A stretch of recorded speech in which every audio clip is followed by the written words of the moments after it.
Let's go, let's go, let's go. Weave. Good morning mga kapitnis. So ayun, samahan nyo kaming mag-workout.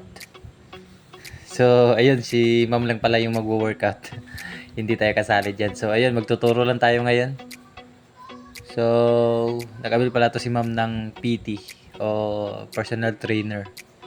So yung goal ni ma'am, low weight, bodybuilding, muscle toning. So ayun, bago ang lahat, like, share, and follow.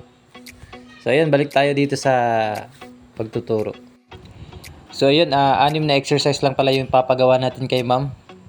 So yung muscle target nito, whole body exercise na, lahat ng part ng katawan na mawo-workout na. Yung unang exercise na ginawa ni ma'am, front lunges to bicep curl, overhead press gamit yung dumbbells. So second exercise, slam ball to burpee. Third exercise, front raises, medicine ball. Pang-apat na exercise,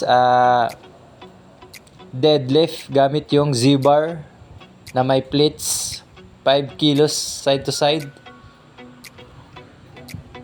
Pang-limang exercise, Z-bar row. Yung muscle target, back, arm. So yung last exercise, battle rope, weave. So ayun, 6 na exercise lang. So ayun, tapusin niyo yung buong video para makita niyo kung ano yung mga exercise na ginagawa ni ma'am o gagawin pa niya. So ayun, enjoy!